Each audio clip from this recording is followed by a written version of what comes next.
Ladies and gentlemen, this is your host, Andre Norman. This is Prison to Millions 2024. We are coming to you with the most exciting episode ever. I don't even want to mess it up because this brother has a phenomenal story, and behind every king is a great queen. Behind every queen is a great story. So right now, today, PConn 2024 rideshare app is coming to you. You make sure that you follow up. You make sure that you tap in. We're starting out in Texas and Pennsylvania to get this thing moving. But this is, like Damon John would say, for us, by us. Brother Mike. How you doing? My name is Michael Marshall. I'm the co-founder and chief of operations for PConn Ride Sharing App, Inc. And you know what that is. It's a ride sharing. Your family needs to come see you. You need to go see your people. There's nothing bigger than visitation. That is the premise of everything that we're losing is our loved ones. So the connection of being in person, sitting and hearing, whether it's the good stories or bad stories, but you're hearing it direct. We need to keep our families intact and connected. We should not allow a prison wall to stop us from being in love with our loved ones. So PConn is put together for the sole purpose of getting your loved ones to you. No longer is it, oh, my folks can't come. I can't see my kids. My people ain't got a ride. It's too far. We're taking it too far out because we've done the distance for you. We're here in 2024 to make sure that you stay connected and in person with your people, man, because that is the essential number one thing that you need to do about coming out and staying out is staying connected. PConn National. I know, but I got 650,000 people who never heard of PConn National. What you selling? Ice cream? What's going on? Okay.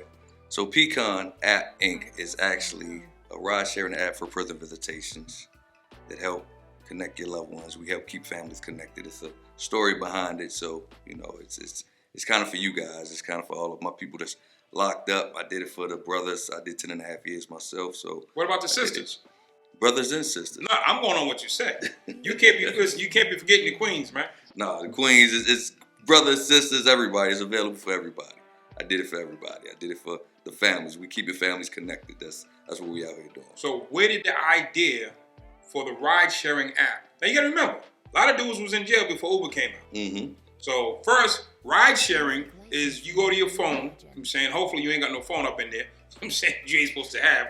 But you go to your phone, hit a button, car pulls up at your house. It takes you to your destination. Mm-hmm. So it's like order a taxi for those who've been away for too long. So you get your self-order taxi off your phone, Uber app, Lyft, rideshare. So you modeled that and you created your own, but for us. Strictly for prison visitations. So first explain ride sharing, then explain the origin of the concept. Where did you get the idea? Where were you exactly when the idea came up? I was in prison. I did 10.5 years in federal prison. I started off in Butner, then I went from Butner to Allenwood, Pennsylvania to Jessup. So the concept came in 2015. My loved one, my wife, she would come see me. I would go back to the yard on a high because of the hug that you get in the beginning, the hug that you get in the end. That's the only time you really get the contact. That's how they do it? That's how they do it. I was in the Feds in the 80s. Terre Haute, Lewisburg, Atlanta. It was sweet. Oh, it was all good. Yeah. No, you get a hug, you get a touch. When you first come in, you get a hug, and then that leave when they say visitation is over. No more behind the vending machine? Ain't none of that. Ain't none of that. So I would go back and tell the guys, you know, things that I built with my wife in visitation. Some of the guys had a similar story, some didn't. I was always interested in the ones who didn't. Why you guys not getting visited? What's the problem? So the problem is distance. The distance that prison put between you and your loved ones is far. Most, especially feds. Feds, they send you all over. I've been all over. It's like, you far away. So I would ask the guys, why you not getting visited? Oh, my girl can't get here. My mom can't get here. She don't drive. My kids can't get here because they ain't got nobody to bring them. So I would ask my wife at the time to start give him a ride. Yeah, give him a ride. But yo, listen, get with my man. that give him a ride stuff is good until it's not. She get the wrong person to give a ride. Exactly. She be like, honey, I ain't doing this no more. Exactly. It's always the one. We sit in visitation and we kind of joked about it. Man, we need to get some vans and you can start bringing people and charging $50 a seat, But my thing, I always think big. So that's a lot of vans, because it's a lot of prisons. A lot of 2.2 million. 2.2 million. So I said, man, I'm going to have to figure out a different way. I started looking at Uber in the magazine, seeing how they was doing ride sharing, picking up people, taking them to where they go, doing the taxi thing. I'm like, dang, okay, so if we created something like that for prison visitation, then that's cool. But the difference is you visit with your driver. That's what makes PConn different. The driver is also a visitor. Okay. So they're going to see someone as well. Basically, they selling seats in their vehicle. So instead of coming alone, you say, man. So anybody that's getting visits now, that person who's driving signs up as a rideshare driver. Mm-hmm. And then anybody who's going to that prison, they can catch the post, sign up, get a seat, whatever the price is, and the driver gets paid. Exactly. A percentage, and you take the rest. Exactly. That's what I'm talking about. Exactly. Ain't nothing wrong if everybody's winning. Fair exchange is not robbery. Exactly. So you had the concept. Mm-hmm. How much more time did you have after you came up with the idea? So we created it in 2015. We would build on in a visitation room. My thing is I work better at night. When it's quiet, everybody sleep, ain't nobody beating on doors, ain't nobody fussing, ain't nobody arguing about the TV. When it's quiet, so I would wake up and just jot in my prison notebook all my notes that I need. I didn't know anything about an app. I didn't know how I was going to create it. I don't know about coding. I don't know nothing about nothing. I know what I wanted, and I just started trying to draw it and pencil it in and just seeing how the buttons to work. I want the buttons to fly out in this form. I want this to do that. I want this to do that. So it was just 8 years of just sitting there. Did you get the card? Every prison has the card guy who draws the cards for us. Oh yeah. Did you get the card guy to help you? I got the card guy. He was doing crafts. Yeah. So I would go down and meet with him in the rec. And then man, look, this is what I need. I want the colors to be this. Yeah, I had a real app in my notebook. It looked like an app. You still got the notebook? I still got the notebook. Listen. I still got the notebook. That's going in headquarters. You gonna frame that, put it in headquarters. Oh yeah. But how did I know you wouldn't got the card guy? That's what we do. I mean, that's our form of showing our loved ones we love them. That card guy, because I sent her so many cards for Valentine's Day, Christmas. Card guy gets paid. What? Listen, and the leather guy. And you better not touch him at all. He's the one. He's the most protected dude in the prison. Definitely. The card guy can't be touched at all. He gets a pass on everything, free weed, free everything. Yep. He gets blessed on every pass. Yeah, hit the card guy off. Most definitely. Because dudes know they're gonna need them cards. Oh yeah, you need them cards. That's what keep you connected. So you came up with the idea with the wife. You put it together. We're sitting here now, actually launching, because you wanted to launch to Inside first. Yes. So yes. But let me go back. Who was you in high school? Who was I in high school? Who was you in high school? I was badass Twan in high school. I was bad. I was Baltimore, Maryland. Went to Lake Clifton High School, one of the toughest schools in the city. So you bad Twan in high school. Mm-hmm. Who were you in middle school? In middle school, I was aspiring to be a mechanical engineer. Who were you in elementary school? Elementary school, I was a lover boy then. I ain't loving somebody in elementary school.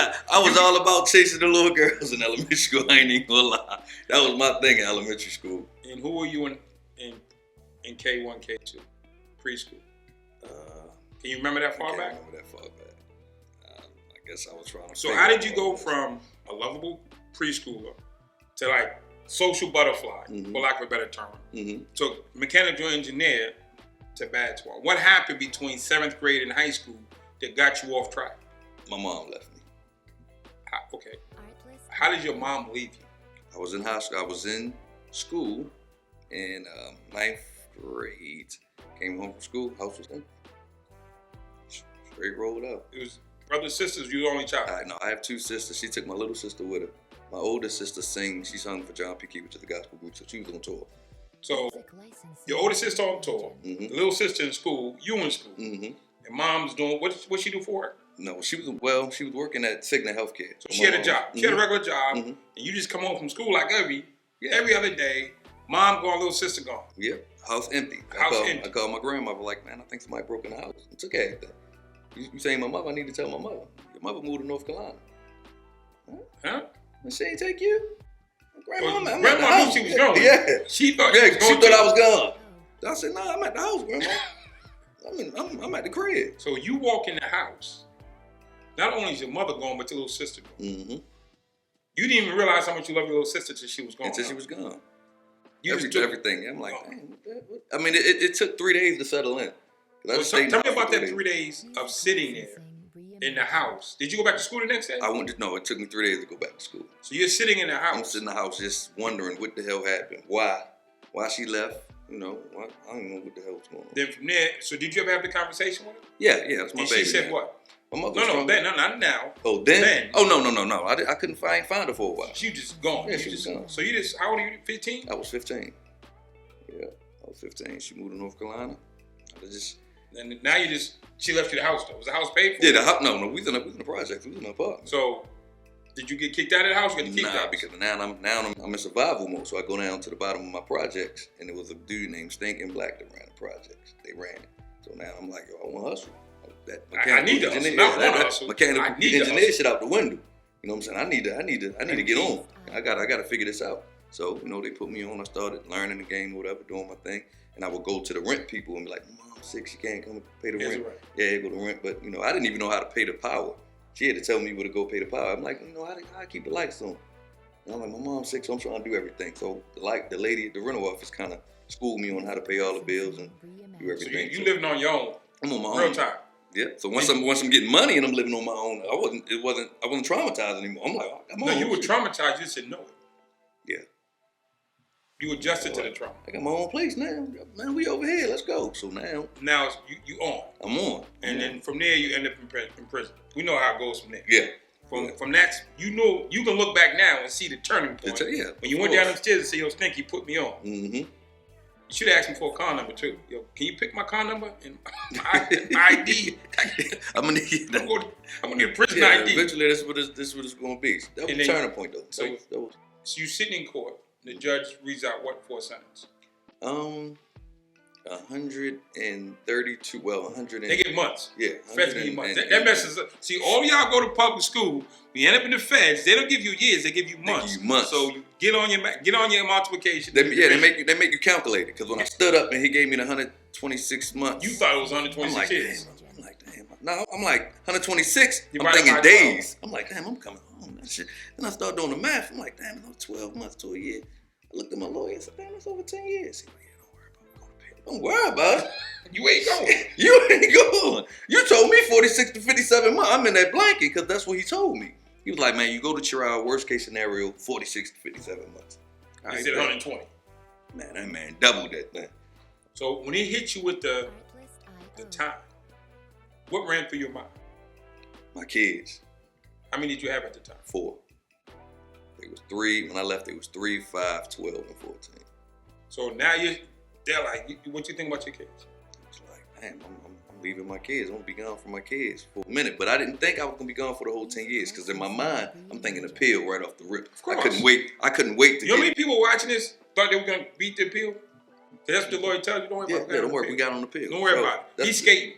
That gives him 6 years to get away from you. Oh man. I'm talking about I couldn't wait. So after the initial shock, they took me back to the back. Everybody getting sentenced that day. Everybody coming back. Everybody to the get beaten. Everybody come down, and all you see is people just dropping their heads. Did you shoulder up? Or did you drop your joint? No, I stood tall. I stood tall. My family was in there because I turned around and looked at. No, you got in the back. Oh, when I got in the back, I sunk. I sunk. I mean, I stood tall in the courtroom, turned around. Everything gonna be good. I'm coming home. I'm good. I got back to the back. I said, damn, they crushed me. And dude, man, how much he give you? I said, man, gave me 10 and a half. Boy, you done good. I done good. He said, man, I got 30. And I'm like, damn, okay. But you did something different. Yeah. You left that part out. Yeah, you try to use that as inspiration. Damn, 30, but I'm gonna be good. 30, I got 10. I got 10, okay. That's 10 I'm still doing good. Then somebody come in there and say, man, I got 2. So now, I'm back. I'm like, damn, I got 8 more than him. So I bring this up. We all catch cases. Mm-hmm. But the case that we caught was truly the day you asked. You can look back and know the day that you asked for that work. What could you have done differently than going down the bottom of them stairs and asking for work? If you could go back now, your mom's still gone. Mm-hmm. You're still in the apartment. What could you have done differently than go down them stairs and ask for the work? Just went to my grandmother's house. I should have just went to my If I'd have just went to my grandmother's house, like she told me, she's like, you can come here. There's a lot of people in here, but you can come. And me, I'm gonna go in and I'm gonna tough this out. I'm gonna show, I'm gonna show them I can do it without. I can do it without them. Yeah, that was my main goal. I wanted to show who you left, Mom. You left a soldier, Mom. I'm gonna show you I can do this. You did the soldier thing. Imagine if you went to your grandmother's house, finished school, went to college, and be running an engineering degree company right now. You'd have showed her that way. I'd have showed her that way. You're right. You're right. What you showed her is you were traumatized. Mm-hmm. Hurt people hurt people. Of course. So you get hit in the head, you back there, you go back sentencing, they put you on the van. What did they designate you first? Button. I went straight to the camp, which was a blessing. I stayed in the county for 27 months. See, now I'm mad. I never stepped foot in the camp. I did all 14 years behind a wall. Oh, man. Lewisburg, wall. Terre Haute, wall. Oh, El man. Reno, fence with like a zillion miles of desert. Mm-hmm. You know what I'm saying? Walpole, wall. Norfolk, wall. So I'm like, see, as bad as you thought you had it, right? Yeah. There's those of us who did it door to door behind the wall. Yeah. That's But tough. comparing trauma doesn't make us better. Mm-hmm. Your wife stuck with you? Oh, yeah. Oh, yeah. From the county all the way to release, all the way to the halfway house. She was there. She was there. They wouldn't let her in the courtroom during my trial, so they finagled it some kind of way where she was a witness or on a witness list or something, so she couldn't come in. So she sat outside on the bench every day. I had 3 days of trial. She sat outside on the bench every day. My lawyer would go out there, you can go home, because she's like, nah, just let them know I'm here. I'm not going until they take him back in cuffs and take him back to the spot. So she was out there. She stuck with you, which is a blessing. Mm-hmm.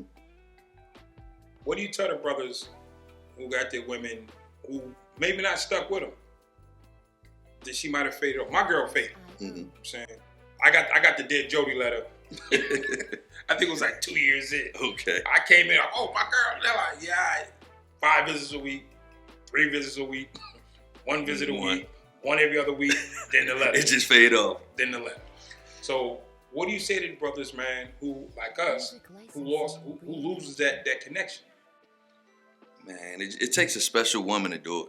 It really does. It takes a special woman to hang in there, and it also take you to really just allow, because what I noticed is one of the things I was doing in the beginning, I could have pushed her away because I was just so demanding. Like, I'm home, do this, do that, get on this, do that, send me this, send me that. So once I realized that I was being so demanding and I was putting a lot on her, I just started just fading back and just, letting her do. Let her breathe. Yeah, let her breathe. Let her, because she still have life out here. She still got to go through life still, and then I'm gone. So she got to make the decisions that I would normally be there to make. So she got to. So when you got inside, there's 2 lives. Mm-hmm. There's the lives of the dude trying to go home, and there's dudes who are bidding. Mm-hmm. I came in day 1. I got down. I'm bidding. I joined the team. I'm rolling. I'm on fire. Let's go. Okay. So how did you do your time in the I came in as one of those who I was trying to go home, because as soon as I hit the yard, I went straight to the law library. I'm talking about when I got off the van, I pointed me to the law library. I still got on my little ninja shoes and the travel clothes they give you. Straight, I don't even want, damn the uniform. Where's the law library? Let me get in the law library and look at my case and try to find case law so I can get home. Because I was thinking for the first 2 years, I'm coming home. I used to tell my wife every time she comes see me, I might be home. I'll be home about a couple of months. I said, by the time I get through court and they do that, my appeal, I'm gonna win. They really didn't beat it trial. They messed up this, they messed up that. I'm telling them. Did you break in your time down, or did you do it all? I did it all, actually. I did it. The only thing they gave me was a year halfway house. I did the drug. I signed up for RDAP, got kicked out. No, I didn't get kicked out. I quit. That's worse. Yeah, I quit. I quit RDAP because COVID hit. So the whole program stopped. So if you would have stayed in it, you have to wait till it cranked back up to get your year off. Well, my time's still going even though COVID hit. So I'm gonna sign up this program because y'all not about to hold me in the program, because when it crank back up, my time to go probably will be here. But if I stay in it, I'm not going anywhere. Wife's coming to see you. Mm-hmm. Life's good. You drop out of the program. You still. Tell me day 1 when you got your day. You knew the day. What was the day? The release date? Release date. September 29th, 2022. So what are you thinking on the way? What's the last 90 days inside? Man, I did a year countdown on September of 20 came, because I knew I was going to the halfway house in 21. So when September 20 came, I kind of, I went through, I started throwing everything away. Giving it away. Yeah, giving it away. Hey, y'all can have commissary. And, like, man, you don't need it next year. You tripping. Slow down. Man, I got a year left, so, me, I call myself, I ain't worked out all year. I ain't worked out the whole bed. I ain't do no work. I play basketball, but me going to the weight pile and none of that. I get up early and I'm trying to get fit. I want the bedroom body when I get home. I'm gonna do it all in a year too. So I started going down to the weight pile. Man, ready to lift weights. That lasted about 2 days. I was like, nah, I can't do this. I said, I gotta figure out another way. So I just started buckling down on my app. And again, I didn't know how, because I didn't know coding. I didn't know the first thing about developing the app. I just know I wanted to help the guys get visits.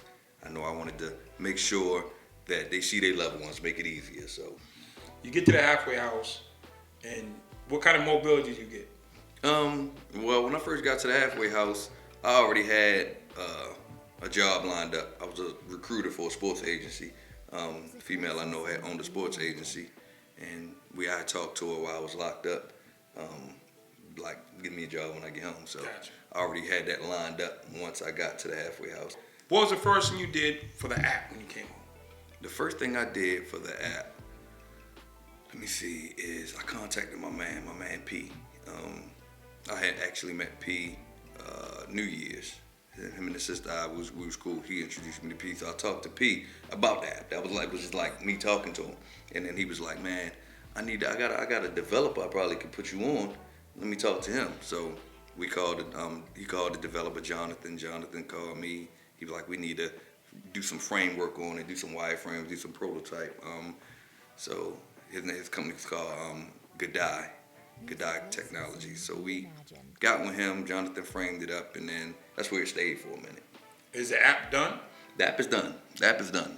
We're getting ready to be it's available on the Play stores next month. So we're only going to make it. We're testing it right now. What state you starting out in? Texas and Pennsylvania. You got it. Texas and Pennsylvania. Mm-hmm. Then you're gonna go nationwide. And then we're going nationwide. So we want to do Pennsylvania as a small market because it's a smaller market. Texas is our larger market. Man, listen, they lock them up in Philly. Oh yeah. I don't know what you talking about. No, we talking about the distance, the prisons. Prisons. Bailiffs Fitner, man, listen, they've been giving dudes life sentences since they were 12 back in the days. I'm in Terre Haute in the 80s. They burnt down Camp Hill after a riot. They ship all these dudes from Philly out. Mm-hmm.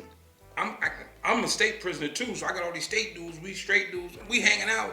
Dudes, my man Charlie, Psycho. I'm like, yo, man, I got like 3 in. How much you got in? He said 8. I'm like, dude, you 21. How much you got in? 10. What are you talking about? You're 20. 10, 12, 13. They was smoking. Oh yeah, they had them out. They had them out in Philly. So what we do is the distance between the prisons is smaller in Pennsylvania. Okay, say that part. Okay, say so that. Do not give the state of Pennsylvania a pass on smoking dudes at 14. Not at all. The distance that you have to ride to your loved ones is smaller. Texas is more spread out. For sure. So that's why we're saying smaller market versus larger market, because you might drive 5 hours to a prison in Texas, 6 hours, but you're still in Texas. Now, if you tap in to the trip plus a hotel, mm-hmm. that's a great add-on.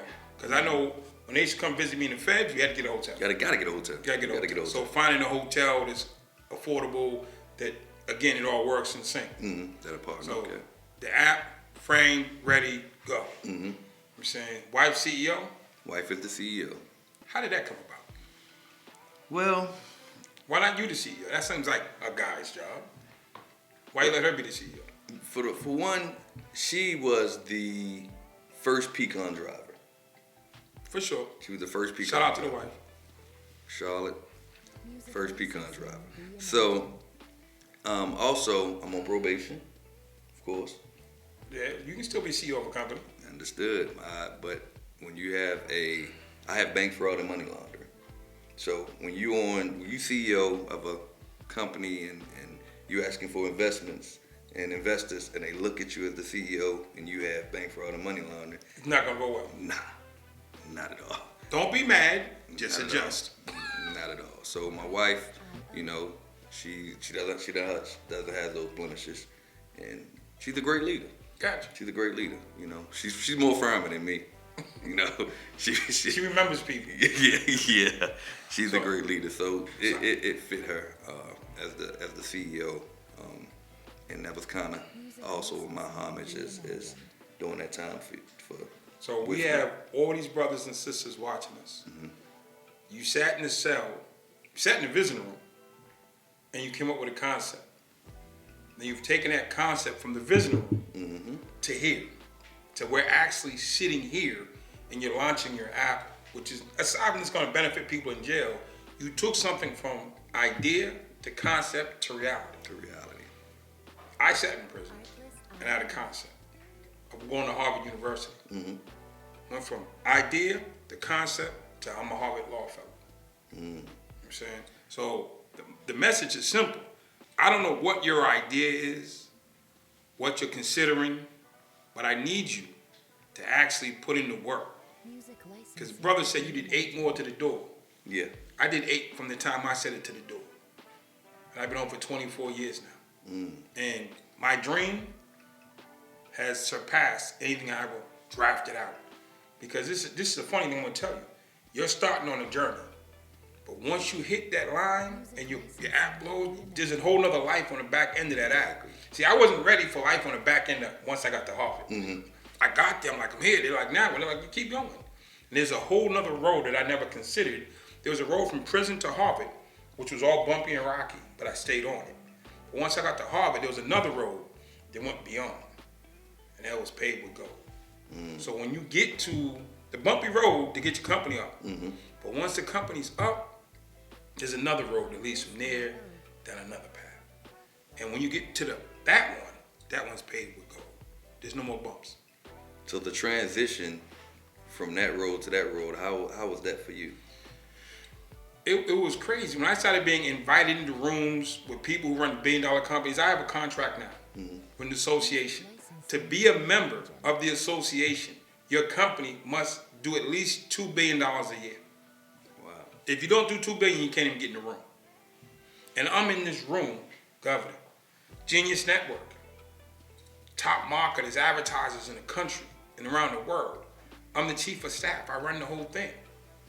So I didn't see that, but all the qualifications I developed on that bumpy road, Genius Network wants, CSCP wants. You know what I'm saying? All these agencies, Harvard Law School wanted. You know what I'm saying? London Business School, all the stuff that I learned on that bumpy road has now turned into expertise. And so everything you're learning as you created a concept, you developed a concept, you stayed focused on extreme pressure. You're developing $1 million concept in a prison cell with very limited resources. So what they said to me is, if he can do all this with that, what happens when we give him $10 million worth of support? What happens when we give him the best technicians and the architects and the tech support? What can he create then? You took the card man in a day room and you made this $1 million company. Yeah. So if you can create this from that, in their minds, you can create the next level. Exactly. They're going to give you every tool that you need and never thought was possible. And you just have to get used to working from above versus beneath. I work with nothing. So, and all my ideas come up, I create, are based on you having very minimum. Not if you give me 30 million, 20 million. I had to get used to spending money. Yeah. Because I'm like, how do we do this with nothing? They're like, Dre, we have a whole budget for this. And that was my thing. I got distracted a lot because I was like, man, how the hell am I gonna go home and really do this? And I don't have the resources. I don't know enough about. You know what the number one resource is? What? You and your drive. There's so many lazy people out here. You wouldn't imagine. Lazy. Your drive and your commitment and your experience is your greatest resource. Okay. It's not money. It's not who you know. Because who you know gets you in the room, but it won't keep you in the room. Your drive, your commitment, and you being focused is your greatest resource. Okay. That's the thing. And all y'all sitting in there, if you can survive the penitentiary, if you can survive that court day, we were all in the back room, slumped over. If you can survive this, you're expert at withstanding pressure. And can you teach that to other companies? Can you teach how to survive pressure to different employees? There are people who can turn what you do into expertise and into domains. So we're going to put on the bottom throughout this whole show the number your family can text. And you can get in the ride. We got to support. You got to support. You know what I'm saying? And keep it clean. You know what you doing. Keep it clean, man. We gotta keep it clean, man. I mean, I've heard the horror stories. You know what I'm saying? We don't want no horror stories from us for us. Exactly. You know what I'm saying? Keep that with Greyhound. Yeah, definitely keep it clean. PConn is built for you guys. It's built for men, women, families of the incarcerated, to get your children and to get your significant others there. Prison, people don't understand, visitation is the first step to prison reform. Because one thing I noticed, if people getting constant visits, when they get home, they'll listen to somebody. But if you don't, when you get home, you got a chip on your shoulder. Oh, for sure. You like, man, they ain't come see me. I'm not worried about nothing. But your resources and everything comes from people visiting you. Then your people can check on you. Because that phone call 15 minutes, and I know one thing I didn't do is when I called home, I didn't complain about what was happening in prison, because I wanted my 15 minutes to be spent talking about joyful things. So when I get off I didn't want my wife to worry. I ain't called, man, they not feeding us. Man, they not doing this. Man, they not doing that. She found out when she came to visit. Why you so skinny? I'm like, man. I did 2 days in the weight pit. We on food strike. Whoa. Yeah. Listen, I did 14. I never signed on no food strike. Ever. They said that, I'm like, y'all dumb. We can do a lot of stuff, but I'm not hurting me. I can hurt somebody else, right? But I ain't hurting me. Yeah, so listen, I could so never... you ain't participating in none of the water strikes and the food strikes? Dude, I've never denied myself nutrients to prove a point to people I don't think that care about me. Think about it, right? We say that they don't care about us. Mm-hmm. That's what we believe as prisoners, that the people don't care about us. Mm-hmm. So we're going to go in a room and starve ourselves to show people that we believe don't care about us, that they need to do something. Get the region here. That's what we was doing. Get the region here. We're not eating nothing until you get the region down here to talk to us. So I did it for about 4 or 5 days and start running out of commissary. I'm like, man, when the region coming? Because they way in D.C. Man, listen, I'll stand on this one. To me, that is the dumbest move I've ever heard put forth. Let's starve ourselves. That's just me. I've been a boss, and I never issued that order. Starve ourselves. It just didn't make sense to me. So how did you bring about change then? When you wanted something changed, was it just pure muscle? Y'all just yeah, we can do muscle. Listen, muscle. Listen. I'm just gonna say this. I can't say what I did. I got 8 cases of attempted murder while I was locked up. You know what I'm saying? And none of that involved starving myself. I'm not advocating you hurt somebody, right? Yeah. But starving me just didn't seem sensible.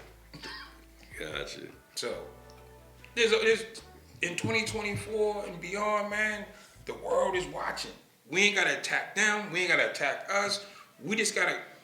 We can pick up a phone. Through your phone, you can hit millions of people. Yeah.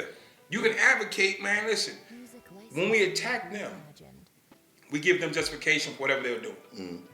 Look, one CEO got hit in the head with a brick. Oh man, people gonna always respect law enforcement. Yeah. So if we attack law enforcement, we're gonna lose. We're gonna look at the bigger. If we starve on ourselves, I say that's some dumb stuff. Yeah. So we can't attack them. We can't attack us. Attack the issue.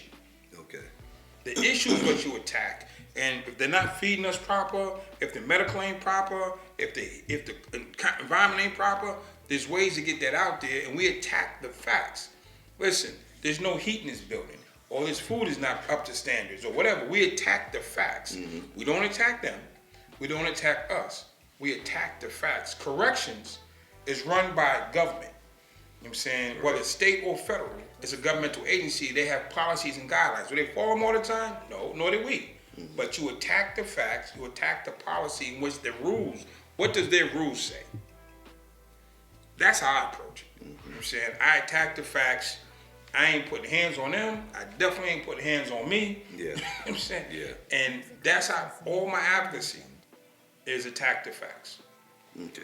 But does this stand true to the law that you say that we under? You scream the U.S. Constitution, well, I can scream it and read it too.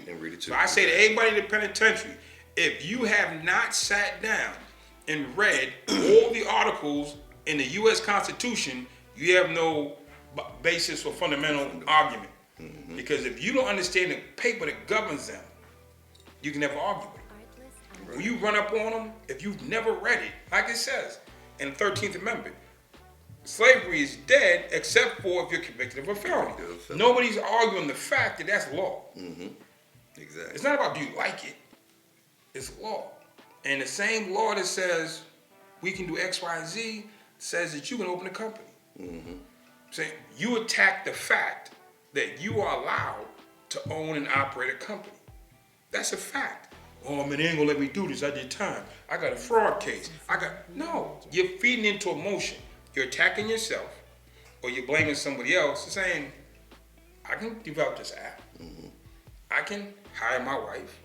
I can get resources, and I can make it happen. We take the emotion out. What you have now is facts. It's facts. Facts is what's moving your business, not the emotion of can. Mm-hmm. So what do you got on that paper, man? I don't want to miss nothing, man. What they need to know, man? Man. What do they need to know, man? Let them know. Listen, ladies and gentlemen, this is your host, Andre Norman. We're coming to you live from the headquarters of Brand X. We are in the building. You know what I'm saying? We are right here in ATL today. You know what I'm saying? In case you don't know, we're in somebody else's business. This is all collaboration. People open doors to see people working hard. When you're working hard and not complaining, people want to support that. Nobody wants to be around and complaining. If you see you working, they're going to pull up on you. I'm saying we had another location, it didn't pop. Sister said, oh, this brother working hard. She busted doors open. Yep. Now we in here. Yeah. So I want to just voice the fact that visitation is super important. So just anybody that's watching, I just want a plain call to this issue. Go see your loved one. Go check on your loved one. Go visit your loved one. Make sure they're okay. I mean, sometimes just sending money is not enough. Sending money and letters and accepting their phone calls is not enough. Go see them face to face. That hug matter. The hug when you get there matter. The hug when you leave matter. It does something. It helps you go another day, another week, another month. It's just like a public service announcement. Go see your loved one in prison. It makes a big difference. It makes a huge difference. You can't get there. That's what PConn is here for. So PConn is out. It's out. How you feeling about? How do you feel? I feel good. I feel great, man. I have a great team around me. I mean, it's like I just been blessed with the team who just latched on to the idea, to the concept, to me, and just said, all right, come on, let's make it happen. So, how do you deal or overcome the things that you don't know? Because there's a lot of us coming out the penitentiary who didn't get a degree in business, didn't get a degree in economics or engineering, didn't get a degree in AI or development. Mm-hmm. So you're running a company technically with no corporate experience. Exactly. So how do you get over the lack of corporate experience to run this? It's going to be a multi-million-dollar company. I do a lot of research, and I depend on the people that's around me. I depend on the people that's experts in the things that they're around me for. And then if we don't know collectively, we collectively look at it and try to figure it out, come together and bang it out. I'm learning a lot. I'm learning stuff I'm not even gonna say every day, every hour, every phone call with a developer, I'm learning. Every phone call with my brand strategist, I'm learning. Every phone call with my wife, I'm learning. So we know what developers are. What's your brand strategist? What's that about? My brand strategist I gotta say she my everything for real. She handles everything from just making sure I'm on point, making sure I know what I'm doing as far as building a brand, getting my brand identity situated, my PR, managing, marketing, just everything that has to do with building your brand and building a voice for your brand, building a story around the brand, building a story around you itself, because the brand itself, I mean, just have an app. If you don't build a business around the app, then it's just an app. People still have to use it. If you don't build a brand around the app, then it's just an app. So you have to brand it, you have to brand the story, and it's your story. So the story of your app is, I was there. My wife's the first PConn driver. Mm-hmm. My wife's the first driver. I was the first client, Mm-hmm. and now I'm not only the president. I'm a client. I'm a client as well. Yeah. So you took his line. Yeah. It worked. Literally, yeah. That was a hot line. Yeah, it was. That was a boss. It was. He said, I'm not only the president. I'm a client. Yeah. So yeah, it's you just. I mean, every day I'm learning. Every day I'm learning about prison advocacy. I'm I'm learning just so much about. I knew how important visitation was because I experienced it and I knew how it made me feel. But then when you dig into the fact of 81,000 kids in Pennsylvania alone have an incarcerated parent, that changes the dynamics of the way you think. And I'm like, damn, I need to, because now sons can't. Hey, did you get those numbers from your brand strategist? Oh, yeah. See, this is the thing. I've been out here 24 years doing this work. And the brand, I mean, I don't want to jump over that because it's important. If you can't articulate your story in a way that connects and connects to people, and helps them adjust and bring it in, they're over. They call it going viral. So if you can't go viral with your messaging, the story doesn't matter. It doesn't matter. You know what I'm saying? The story becomes insignificant if the branding isn't right. It's like when you go to pick up something, the colors of the packaging matter, the labels on the packaging matter. So that's what a brand strategist does. You can have the most famous or phenomenal motivational speech or product, but if somebody doesn't pitch it for you, I'm gonna help you all out. Go back and watch all the McDonald's commercials. That's a brand strategist. Go watch the Nike commercials. Those are brand strategists. Yeah. Watch any NFL, NBA. Those are brand strategists. Everything in the commissary, that's a low-end brand strategist. They pitch stuff to you. How about this? The seasonal boxes we can order. Oh, yeah. You said they market that to us a couple times a year? Yep. That's a brand strategist that says, okay, we're going to put this box together and put this stuff in it, and we're going to get them to buy it. And we're going to overprice it, and they're still going to buy it. And they're still going to buy it. And that's a brand strategist who sits down and says, we're going to put this in the box. This is what we're going to put in the box and make sure we get a little bit of everybody to buy in. You buy stuff you don't even want. Oh, yeah. Because they say the stuff you do want. Brand strategist does your seasonal boxes. There's a lot of... Brand strategy is real. That's not a small thing. So when you come out, 1,000%, you're going to need that. Because it makes a difference. It makes a huge difference from...